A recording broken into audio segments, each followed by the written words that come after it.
Good morning, ladies and gentlemen. Welcome to the Meet the Controller session sponsored by Broadcast Magazine, this time with Phil Edgar-Jones, the new controller of Sky Arts. Hangover-free, by the way. Hangover-free.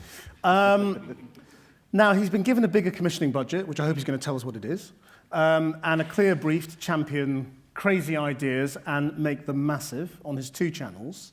So how much change can we expect to see? Let me remind you, although I really shouldn't have to by Saturday morning, about the app. I can see your questions up on this screen. So if you want to put your questions on the app, do please do that, or like or dislike other people's questions, and that will help inform which ones I can go to. But otherwise, feel free to put your hand up when I throw it open. Now, obviously, there's been some controversy since my last controller session yesterday with Charlotte Moore, and so in the spirit of robust questioning, what's your favourite colour? Don't fucking ask me that. Jeez, I can't believe it. This is bullying. Now, well, look, Phil, I think I mean, most people know your background a bit. I mean, we first came across each other when you were on Big Brother. That's right. You know, you've worked on the Salon, Space Cadets, head of entertainment for Sky before. So, I mean, you know, you are not the obvious person that you would say who's going to be the next controller of Sky Arts. So why have you taken the job? How did I manage to get the job? Yeah. Well, this is an interesting thing, though, isn't it? I guess there's quite a lot, you know, as if somehow the arts aren't entertainment. They've got to suddenly be arts, like this precious Fabergé egg you can touch, you can look at, but you can't touch. And, you know, I fundamentally believe, you know, and it's part of the sort of Sky DNA, really. You know, we talk on a level with our customers. We're enthusiastic about things. I think the arts is entertaining. It's interesting. I've had a sort of couple of, as I've been sort of wandering around the world, meeting artists and arts institutions. Fundamentally for them, they want their product to be entertaining. I was talking to Tasmin Little, who's a brilliant violinist, and she has this thing about, you know, what happens to you when you come to one of her classical concerts or recitals. So you dress up all stiff, you come to an intimidating building, you're already feeling a little bit intimidated and uncomfortable. You come and sit in the audience, she plays a recital, and you don't know when to clap. And I think nobody wants that in the arts. People want to be able to clap when they want to clap. My hero at the moment is this guy who, he went to the Bristol Proms. He was a professor or a teacher, and they were opening up the Bristol Proms and making them a bit more fun, and he got absolutely hammered and crowd surfed at the Bristol Proms. So I think the arts, we can crowd surf in the arts. That's what it should be all about. I mean, it is a bit Radio 1 to Radio 3, though, isn't it? Is it all transferable? It's just telly? It's just that, well, no, it's squarely about the arts. You know, I'm not suddenly going to come in and make Sky Arts a kind of, you know, put the equivalent of Towie on Sky Arts. That's just not what it's about, you know. And also, you know, for God's sake, I mean, anyone can like the arts, no matter what their background is. You know, 51% of the population of the UK get involved in some kind of arts or cultural activity across the year. I mean, the arts accounts for, I think, in the overall economy, accounts for about 7% of the creative economy accounts for about 7% of the overall economy. So it's kind of a very sort of vibrant sector. And actually, it's really interesting as well. You know, we talk about this sort of notion of elitism and this sort of Fabergé egg that's precious that you can look at but you can't touch. All the arts institutions I speak to have a sort of very modern approach to how they get their output out to the people of the UK. You know, very many institutions, I use National Theatre, are doing their kind of cinema, live broadcasting to cinemas, as are, you know, the English National Ballet, all these sorts of people. They want their stuff to be entertaining. I mean, your appointment has created an expectation of change. Is that your mission? Well, it's evolution, not revolution, I'll say that, you know, because, you know, one of the reasons I wanted to take this job in particular was because it's the channel I most watch. It's funny, as you get older, your tastes change, don't they? And I watch this channel more than any other channel. And, you know, I think... Well, you do now. No, I always did. You always did? Yeah, no, I always did. As long as it existed. Are we going to have a fight? What's going to happen now? Jesus, I can see it coming. Honestly, it's true. No, I watch this channel and I love it. And I think the thing for me is, you know, sometimes I think, and this is this discussion about sort of elitism in a way, is that the word arts can be a bit of a barrier for people. And I'm not going to suddenly sort of not do arts on the channel or do sort of other weird stuff. It's all going to be arts. And it's about sort of how we make that more accessible to people. And it's how we make it more popular. Can we open the doors and let more people in? I mean, I've talked a lot, and again, you know, I've wandered about the world meeting people from arts institutions. You look at places like the Tate. It used to be kind of quite a stuffy place where your parents would sort of drag you around on a wet bank holiday weekend. Now it's the Tate Modern. You can't get a cup of tea in there on a Saturday for love nor money.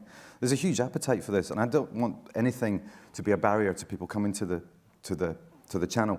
And you know, when we do audience research, what you'll often find is people will say, "Oh God, the arts, it's not really for me. It's for sort of posh people."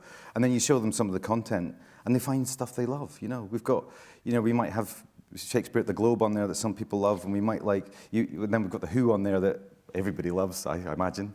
And so there's sort of something for everybody on the channel. And actually, the other thing I think just to be aware of, you know, if you're thinking of ideas for the channel as well, is that, you know, it's not a channel you kind of sit on all night, because again, people who love the arts don't love all the arts necessarily. You know, I don't love all the arts. There's things I like more than other things. So you're appealing to genre enthusiasts, you know, and people that like specific things. So you might come in because you know, you're really interested in Bach and you love the music of Bach, but you don't necessarily want to watch Status Quo. And we cater to all those audiences. Okay, well, it's time for the quick fire round now. Which is Are you firing me now, Christian? Phil Edgar-Jones' personal tastes. Right. So, rudimental or Rachmaninoff? Oh, which? Yeah. See, gosh. Both, actually. Truthfully, don't hit me. Truthfully. Okay. You can't do this with everyone. No, I won't do it with everyone. Glastonbury or Glyndebourne? Oh, Glastonbury. Banksy or Botticelli? Banksy. What was the last ballet you went to? The last ballet I went to, well, I've been to a couple. It was the Northern Ballet, actually. They were doing a sort of collection of pieces at the Royal Opera House. Did you like it? I loved it. I love ballet, actually. Your favourite contemporary opera? My favourite is The Rise and Fall of Mahagoni, which is not so contemporary necessarily, but that's my favourite reasonably contemporary opera. Have you been out and about in Edinburgh much? Do you have a must-see at the Fringe? Well, the James plays, if you can get to see them, go and see them. Okay, thanks. Well, how are your tastes going to influence what you do? Or are they not? Well, it's not just me, of course. This is the thing. You know, I don't think, you know, I'm not sort of sitting here going, you know, I just like the Jam, so therefore it's all going to be the Jam on Sky Arts. You know, and I don't know everything. You know, nobody does. So, you know, it's really... everybody's taste should be sort of accounted for. And of course, we have commissioning teams at Sky Arts as well who've all got interests in slightly different things. Like, for example, my scheduler is absolutely obsessed with ballet. One of the other schedulers, anything with Gary Newman on it would be her sort of absolute dream come true. Because I mean, it's my job is broad area, isn't it? I mean, you can't be an expert in it. No, totally. Yeah. And you know, it's up to me and the commissioning teams to sort of find the people who are the experts on those things. And we talk to producers who are experts in quite sort of narrow fields, but will give us the absolute... Because the two Sky Arts channels, what they do across the board, the thing that sort of binds them all together is we're celebrating genius in all its sort of forms, you know, and the sort of, you know, to get into the party, you have to be a total genius to get onto Sky Arts. And so we rely on all the experts in the arts and in television to tell us who the top people are, because that's what we want on the channel. I mean, you've given us a hint with your explanation of why you wanted the job, but I mean, what is the purpose of Sky Arts for you? For me, or yeah. Well, it's... What's the USP? I mean... Well, the purpose of Sky Arts in terms of, sort of Sky is very, very clear. It's one of the cornerstones of the portfolio of Sky channels. You know, the reason we have the channel is because you know, as we always bang on about at Sky, you know, Sky's a customer-facing business. You pay for Sky, and our customers. It was launched as sort of Arts World, but it was Arts World many years ago, and it's been running for about 7 years now. And there's a very clear customer desire and need for the channel, and we've got to serve all our customers across the sort of subscriber base. And we measure things, obviously, as everybody knows now, I hope, not in terms of ratings, but in terms of value that our customers attach to our output.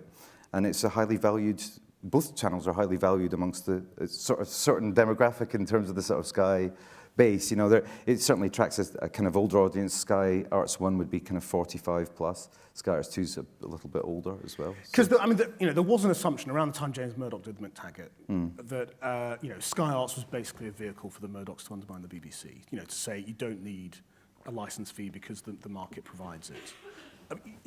To what extent is that true now? You know, do you try and lob grenades at the BBC with your output? Is that part of your aim? No, not necessarily. I think both. I tell you what, though. I think Sky Arts has had an incredibly positive effect on the television landscape. I think it has, I would say it has forced the BBC a little bit to up their game in the arts, and it's brilliant that they're in that territory now. And of course, part of that's to do with Tony Hall's passion as well, which is sort of wonderful. But I don't think it was, Sky is a very interesting place, and it wouldn't continue with something, and it wouldn't be in that game unless the customers absolutely valued it, and that's battered into us every single day, and we have to make sure that that's the case every single day. But it doesn't make money, presumably, does it? As a channel, I mean, it's a loss leader. No. It holds its own, Kristen. Yeah, we don't discuss money. It's grubby. It holds its own. That's sort of okay. Well, that's a vague. Great, but you're saying you don't make a it? loss. Okay. Yeah.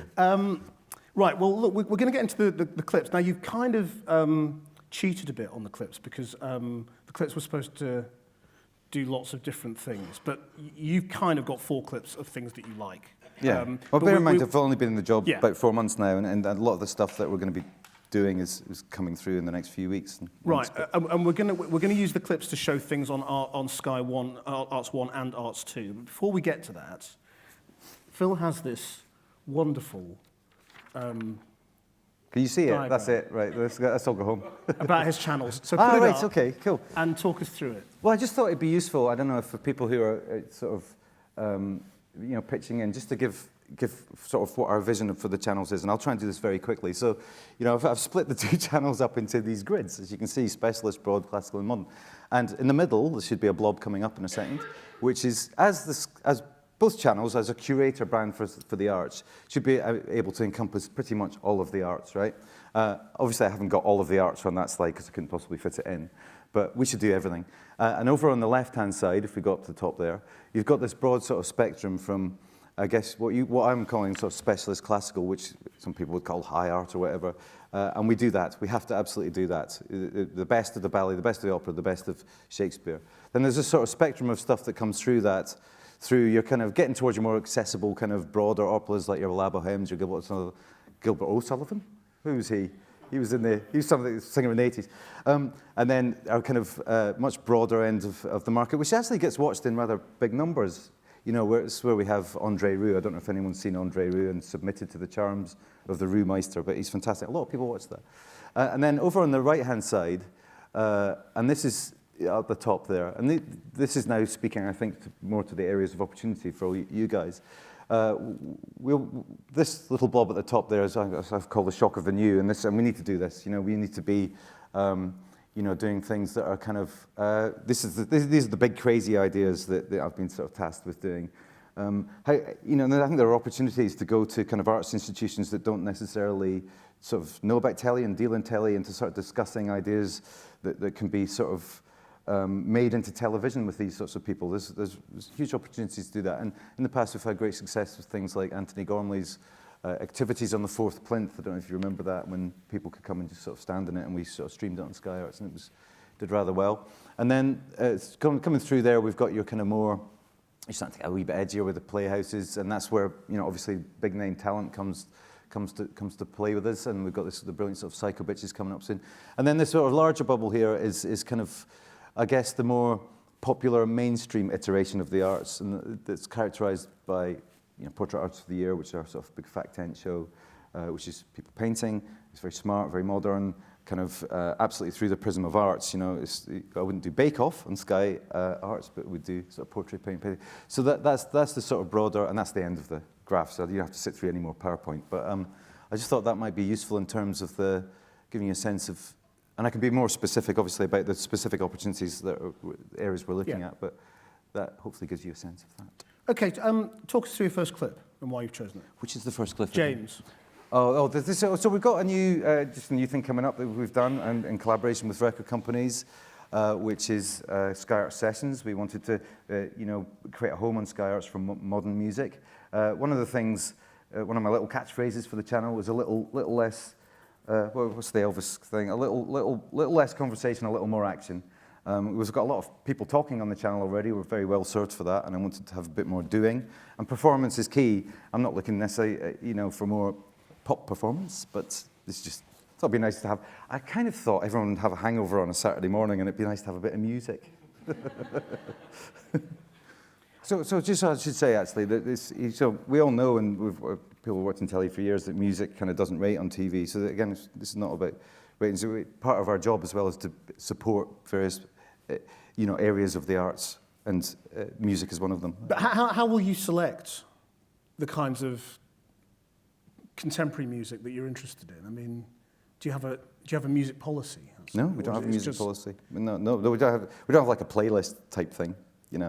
It's we've created this show now and we'll pepper it throughout the schedule, is to get as many sort of new bands in through our doors as possible.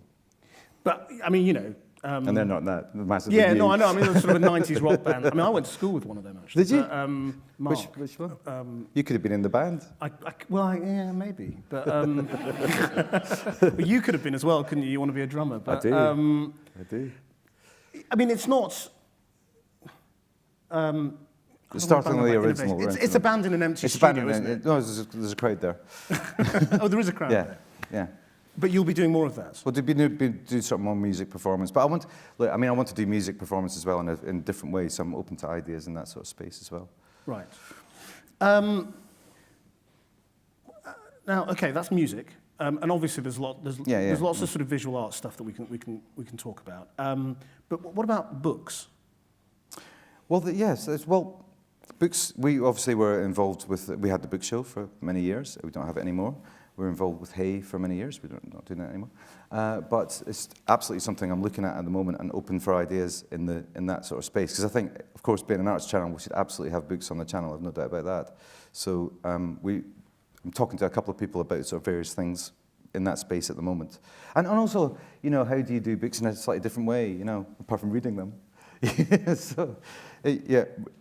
Literature, books, all that. Absolutely, we need something in that space. Are you specifically looking for things there, or is it? Are you basically just open for everything at the moment? Or yeah, absolutely. But I can go through the specifics if you like in terms of what I'm looking for on the channels. Go Is on. that helpful? Yeah. So just sort of genre by genre. When we come to I'm looking for something to do with books that I can run. That can be reasonably long running. I'm looking for in the factual space. It's very difficult for us to commission sort of one-off documentaries that just sort of floats randomly in the schedule. So we're going to be working to seasons and trying to sort of make things bigger than the sum of their parts. So, for example, there's three areas we're kind of looking at the moment, and we're open to ideas for seasons. That can sort of collect a bunch of material together, and that we can acquire content around as well. So, really keen to do a season on artistic failure. And, it's the Beckett quote, I'm going to fail better. So how important is failure to the artistic process? And I think we can have a bit of fun with that as well. It shouldn't just be sort of chin-strokey conversations about failure. We can have a bit of fun around that. So I'd be looking to sort of run a good sort of week or two of factual programs around that sort of subject.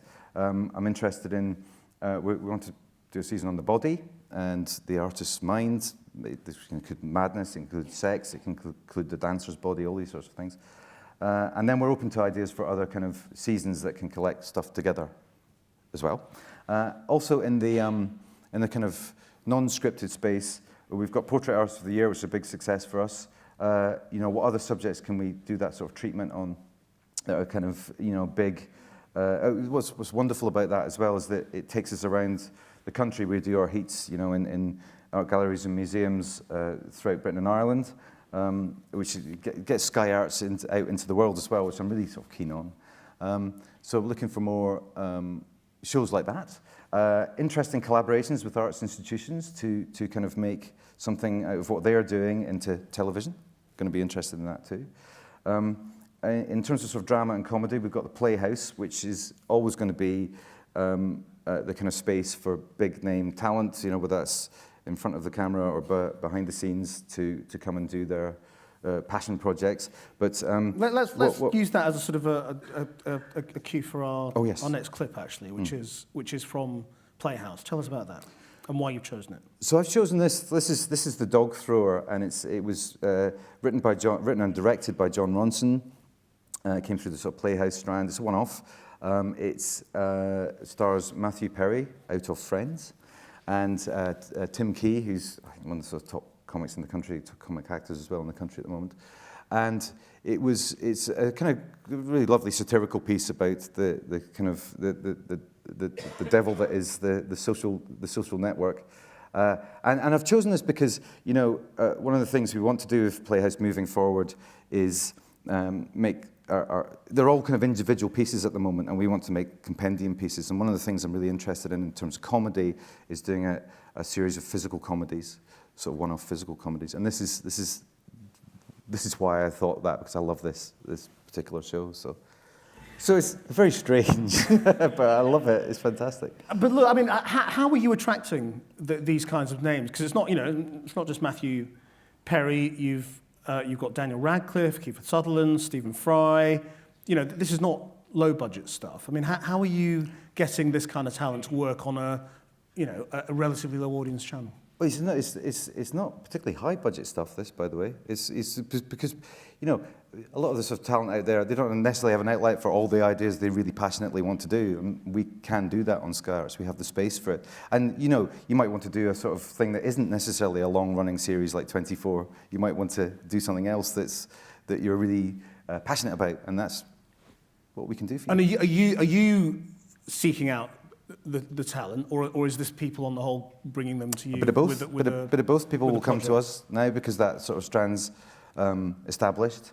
And Cameron and Lucy from drama and comedy, respectively, have obviously got incredible relationships with people across all the Sky channels. So we're talking to talent all the time. So if there's anyone from in the drama and comedy worlds here, I mean, we are looking for the next sort of iteration, the next sort of evolution of Playhouse to be a compendium type material. So that means, you know, doing a series of classic stories reimagined. So we're looking at things like horror, you know. So we do 4 sort of playhouses on horror or sex. Or can you give us an idea of your budgets? You know, what are you spending per hour in these different genres? We don't really have, I mean, you've asked everybody this, won't you? Nobody ever tells you. It must be awful frustrating. So we don't have tariffs for things. We don't have slot prices for things. I have a kind of overall channel budget. But you know, you've got a load of people here wondering what to pitch to you. I mean, are you saying they all just know, and so it's fine? No. You don't need to say it, or you know? Do you know? Who knows? Yeah, but people who've made shows for us obviously knows how much we give them. You know, but we don't do this at Sky, and we're sort of not allowed to. So what you don't want to do is inhibit the best ideas coming through, because actually, if there's an idea that we love, and my bosses love as well, and everyone kind of signs up to, we'll find a way of doing it, you know? So money's no object. That's the headline. It's obviously every budget is finite, Christian. As you know, we all work in telly, we know how it works, but it does. You don't want to talk about money because it does inhibit the creative process.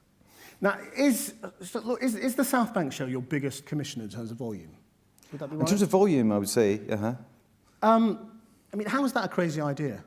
It's not a crazy idea, you know. But not everything can be completely crazy. I mean, the South Bank show is fantastic. I mean, it's the biggest cultural archive that probably exists in the UK. I mean, you've got everyone from sort of Francis Bacon to Pavarotti to Paul McCartney's first ever. Well, it wasn't the first ever South Bank show we showed, which was Paul McCartney the other day, and Ronnie Wood was on the other night. It's just an incredibly valuable thing. Not everything I mean, let's just be clear, you know, I'm not coming in to just do mental stuff all over the place. You know, some stuff is just the stuff people love. There's the kind of things that people like and are interested in, are passionate about, and are enthusiastic about. But stylistically, it's very old school, traditional. Yeah, it's quite a traditional show, and there's nothing wrong with that. Format. But is that? I mean, what does that tell us about the channel? Is that where the channel is, or are you just open to very, very eclectic? We'll do that 1 minute and something completely different. Yeah, I mean, I think it can be quite eclectic. Absolutely, it's not. It's that's not setting the tone then for the channel in terms of what you want from that kind of. The South Bank show isn't what the whole channel is about.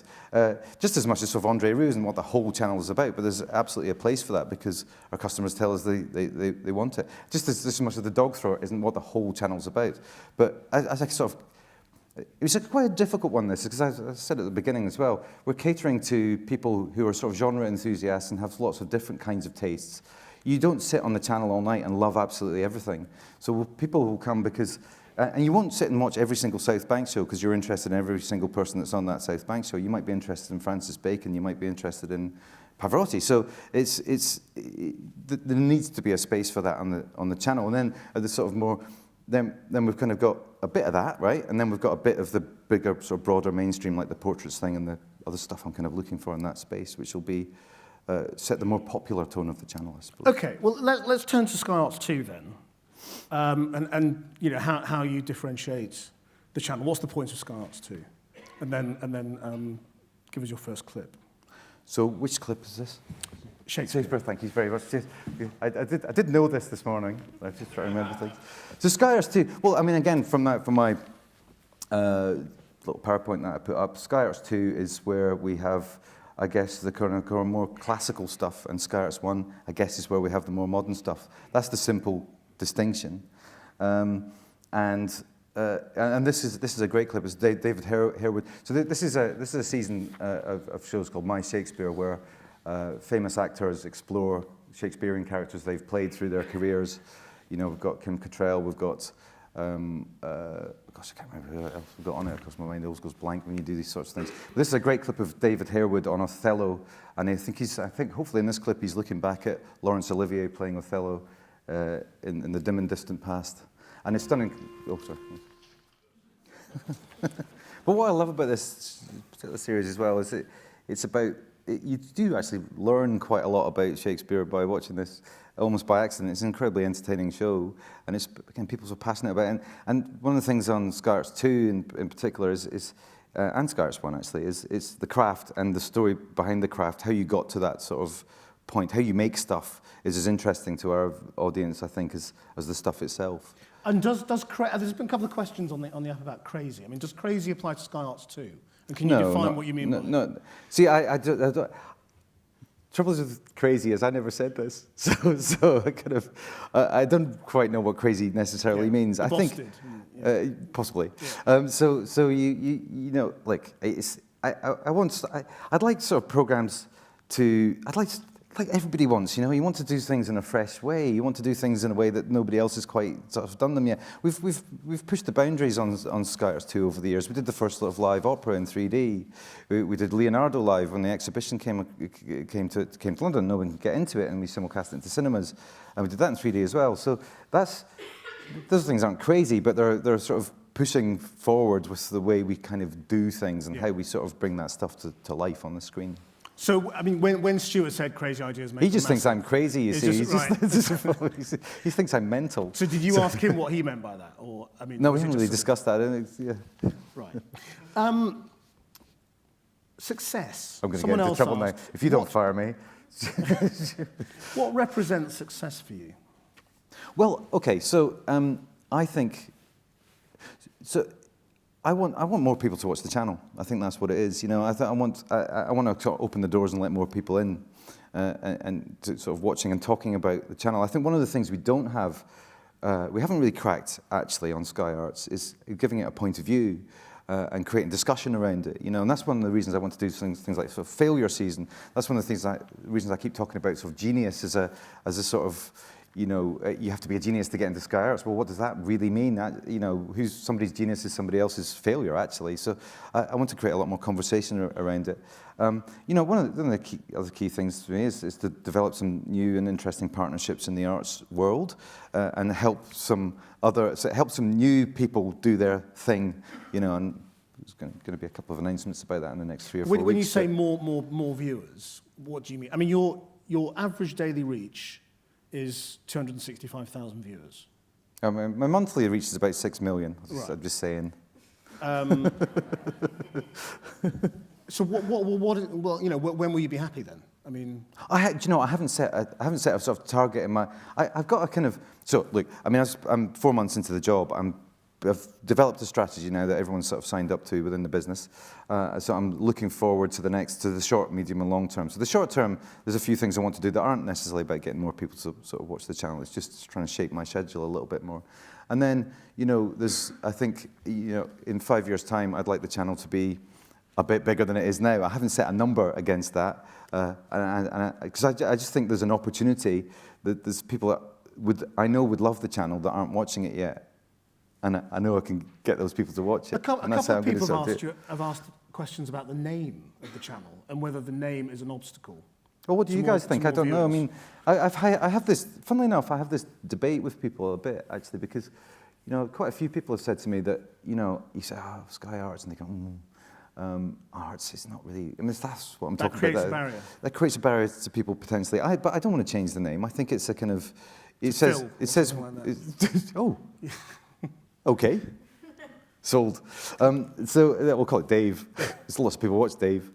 No, I don't want to change that. I think our job is to make arts not a barrier to entry, rather than to change the word arts. I don't know what else you'd call it anyway. You know. You've mentioned already a little bit about sort of partnerships with the arts community. Mm-hmm. Again, I'm sorry to quote Stuart, but he says, Sky Arts is at its best when it's embedded in the arts community and celebrates its pioneering spirit. Yep. What does that mean?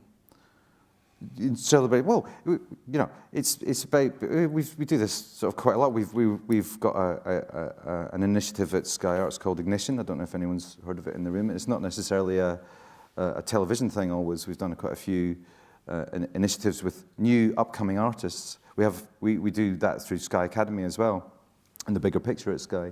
So we're kind of we don't just do television, we do stuff out in the sort of arts community that we're incredibly proud of and will continue to do.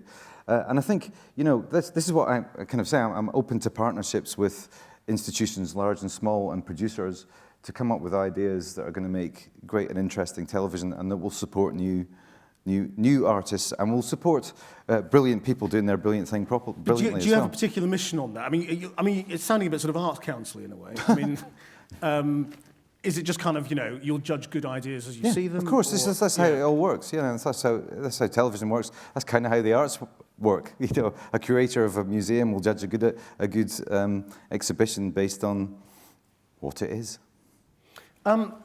I kind of got to ask you about the BBC and how you relate to each other. I mean, one of the questions on the app is, you know, how do you differ from BBC4 in your approach to arts? I think we're a lot more eclectic than BBC4, I would say. You know, and I think we're probably a lot more within touching distance for the audience. I think it's a bit more sort of familiar. I love BBC4, and I think there's a space for everything, by the way, in the arts. And I don't think this is not a zero-sum game. We can cross over and do lots of things that we sort of will still do sort of similarly. They'll do classical music, we'll do classical music, and there's still an audience for both. So it isn't a kind of, we're not sort of excluding each other. And I think the more that they do it, the better it is for us as well. But I mean, they've obviously made big announcements as a big push into the arts. Yeah. I mean, there's a risk they'll just eclipse you, isn't there? I don't think so. I think we can always be pretty fleet of foot and carve out new spaces. I don't think so. I think that, you know, we haven't seen our audience numbers decline off the back of it. I mean, they're investing more than 18 million quid. Is that a sort of a frightening investment from your point of view? No. Or, I mean, you've still been very coy about your money. So I mean, no, that is not a frightening investment from my point of view. But I mean, are they tying up all the big? No, you can't. You know, Glyndebourne, the Globe, Hay, Tate, National Portrait Gallery. We've just done a series with the Globe. We're just doing a series with the National Portrait Gallery. I've talked to the Tate all the time. I mean, you talk to all these people in National Theatre. You can't really sort of tie up those institutions. Because their rationale... And they're not the only people, by the way, that are doing the arts. No, but I mean, you know, they've got a very strong rationale in terms of future license fee and all that settlement now. So well, they have to do it. We don't. You know. So I mean, are you going to be pitching you know, are you going to end up bidding against each other with, you know, with the same institutions to do the same sorts of things? That hasn't happened so far. I can't see that necessarily happening. You can't see it happening. Well, I mean, look, I mean, we won't work. You cannot physically, either of us cannot physically work with absolutely everybody, you know. And I think, like, everybody does this everywhere, and it's obvious, really, is that you know, if I go to an arts institution, and the BBC have gone to an arts institution, they'll make a judgment based on the idea and how much we're putting into it, and all these sorts of different things. You know, so we talked to all these people. They haven't suddenly gone, "Oh, we're not talking to you now because the BBC are talking to us." That just simply hasn't happened. Okay. You've mentioned Portrait Artist of the Year, Yes. and it is your 4th clip. Explain why. So the reason, like, I've sort of talked about this before, I think this is you know, it's a smart, modern program. It's not old-fashioned. I think one of the things we've got to be very careful of is doing old-fashioned television on Sky Arts, because even though you have an older audience, a sort of 45, 55-year-old audience have got a young, modern, smart sensibility. I really wanted to do painting on the channel when I commissioned this program. And, you know, there is a danger of it being watching paint dry, because this is about technique as much as it is about anything. But bringing sort of Frank Skinner into it and Joan Bakewell, sort of two, which is my favourite double act of all time.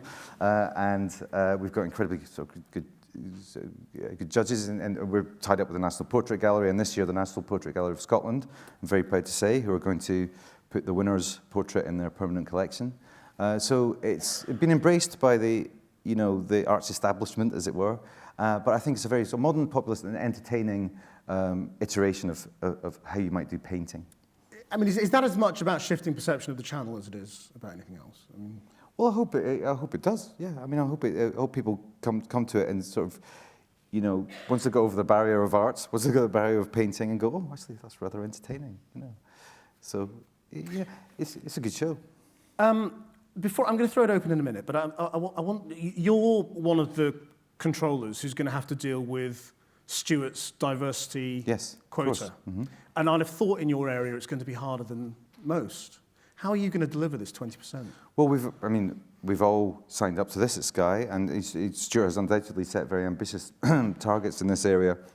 And you have to, in order to make any kind of change. We've talked about this for years and years and years in television, and I'm sure you're aware. You know, when I was a producer, I was at endless meetings about it.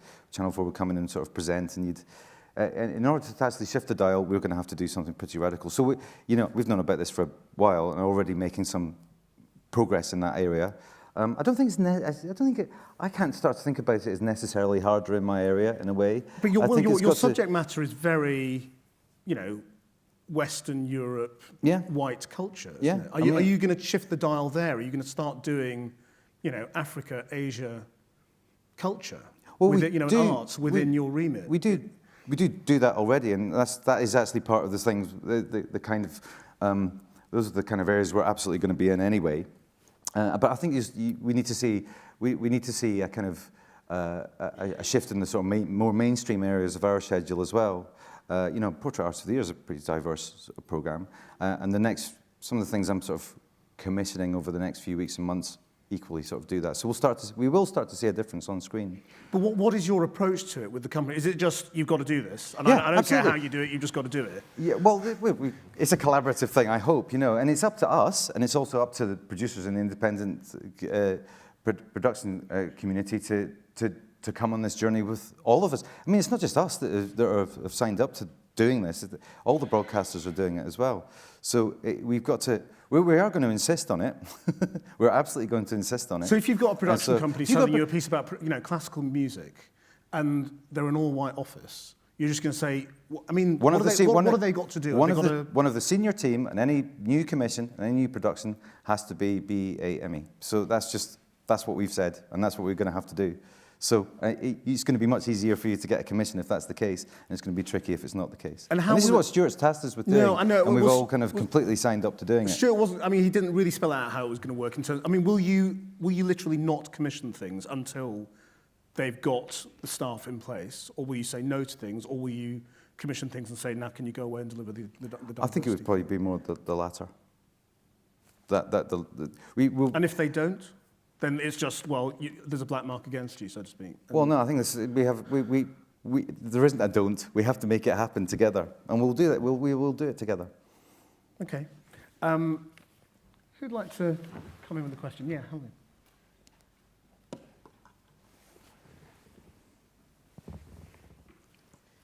Kat Lewis from 9 Lives in Manchester.